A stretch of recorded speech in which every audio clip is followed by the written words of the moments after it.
Hello बच्चों, जीस के रिव्यूइंग में मैं पवन कुमार आपका हार्दिक स्वागत करता हूं।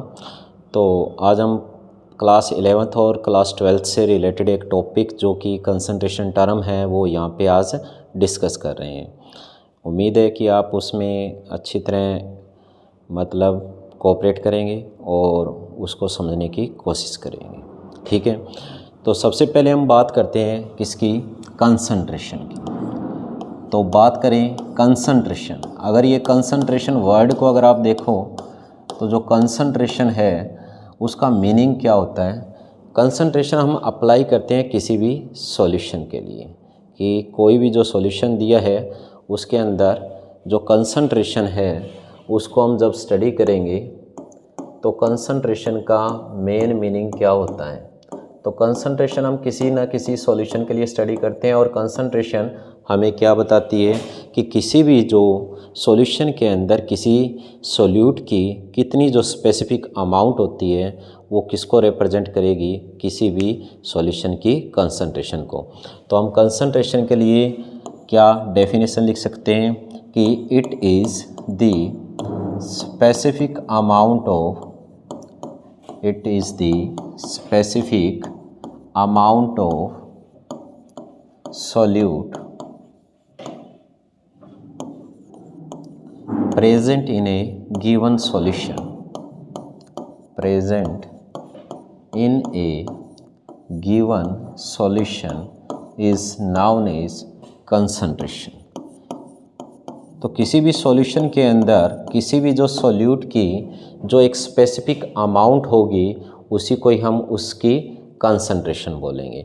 तो वैसे मोस्टली जो हम कंसंट्रेशन को 11th और 12th में 7 टर्म्स के अंदर स्टडी करते हैं। ठीक है, तो ये 7 टर्म्स जो अपनी रहेगी उनमें नंबर फर्स्ट रहेगा जो वो रहेगी स्ट्रेंथ, कि स्ट्रेंथ क्या होगी। उसके बाद नंबर सेकंड पे हम जो स्टडी करेंगे वो होगी परसेंटेज। तो कंसंट्रेशन को हम किसी सॉल्यूशन के अंदर जो सॉल्यूट की अमाउंट है उसको परसेंटेज से भी रिप्रेजेंट कर सकते हैं। नंबर थर्ड जो यहाँ पे रहेगी वो रहेगी मोलरिटी। नंबर फोर्थ जो यहाँ पे रहेगी वो रहेगी मोलैलिटी। नंबर फिफ्थ जो हम स्टडी करेंगे कंसंट्रेशन टर्म में वो रहेगी नॉर्मैलिटी। नंबर सिक्स्थ जो हम स्टडी करेंगे वो होगा मोल फ्रैक्शन। और नंबर सेवंथ जो हम स्टडी करेंगे वो रहेगा पार्ट्स पर मिलियन। ठीक है, तो ये 7 कंसंट्रेशन टर्म जो है वो हम 1 बाय 1 यहाँ पे स्टडी करने जा रहे हैं। ठीक है, तो जो नंबर फर्स्ट जो हम स्टडी कर रहे हैं वो अपने को दी है क्या, स्ट्रेंथ। स्ट्रेंथ किसी भी सॉल्यूशन के अंदर सॉल्यूट की जो अमाउंट है उसको किस तरह रिप्रेजेंट करेगा। तो स्ट्रेंथ क्या होती है, अगर इसके अंदर देखें तो कोई भी सॉल्यूशन के अंदर इसने बताया कि स्ट्रेंथ होती है कि it is the amount of solute, it is the amount of solute in gram present per liter of the solution। जो 1 लीटर सॉल्यूशन आपको दिया हो तो उसके अंदर कितने ग्राम कोई जो सॉल्यूट प्रेजेंट है उसको हम क्या बोलेंगे, उसकी कंसंट्रेशन बोलेंगे। ठीक है, तो इसके अंदर अगर आप देखो तो जो स्ट्रेंथ जो है इसका मतलब वो किसके इक्वल होगी, वो होगी कि weight of solute, weight of solute जो कि किस में दिया होगा, ग्राम्स के अंदर दिया होगा, और डिवाइडेड बाई जो volume of solution, volume of solution जो कि आपको किस में दिया होगा, लीटर के अंदर दिया होगा। तो इस फार्मूले से क्या शो होता है कि जो स्ट्रेंथ है उसकी यूनिट क्या बनेगी, हमें पता है वेट ग्राम में है और वॉल्यूम लीटर में है, तो स्ट्रेंथ की जो यूनिट होगी वो क्या रहेगी, ग्राम पर लीटर रहेगी। अगर आप इसको फार्मूलेट करते हो तो वेट ऑफ सॉल्यूट को हम W2 से रिप्रेजेंट करेंगे और वॉल्यूम को V से, जो कि आपको लीटर में दिया है। अगर वॉल्यूम ml में दिया हो तो हम लिखेंगे वेट बाई वॉल्यूम ml के अंदर, और इनटू हम क्या कर देंगे 1000 कर देंगे, जिससे आपको क्या मिलेगी, स्ट्रेंथ जो है वो लीटर के हिसाब से निकल जाएगी। ठीक है, तो इसके लिए हम सिंपली एक न्यूमेरिकल यहाँ पे डिस्कस कर रहे हैं। तो जैसे आपको कोई क्वेश्चन दे दिया गया कि 2 ग्राम ग्लूकोज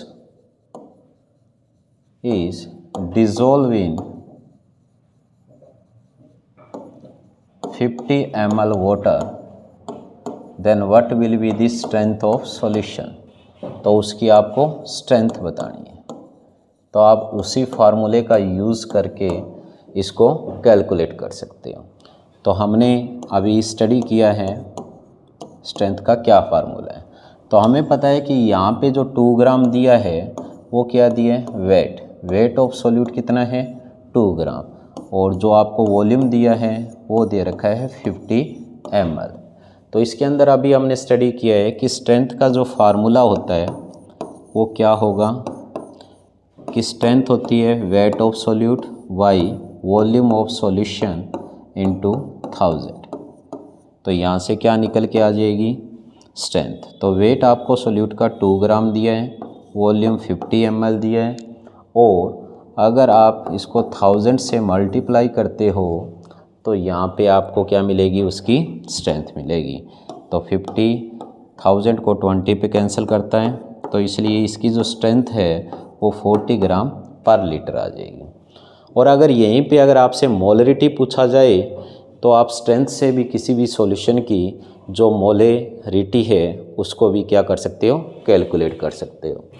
तो मोलरिटी और स्ट्रेंथ के बीच में जो रिलेशनशिप है वो अपने को दी हुई है कि अगर आपको स्ट्रेंथ दी है तो स्ट्रेंथ से अगर आप मोलरिटी निकालना चाहते हो तो आप स्ट्रेंथ को उस सब्सटेंस के मोलर मास से डिवाइड कर दो।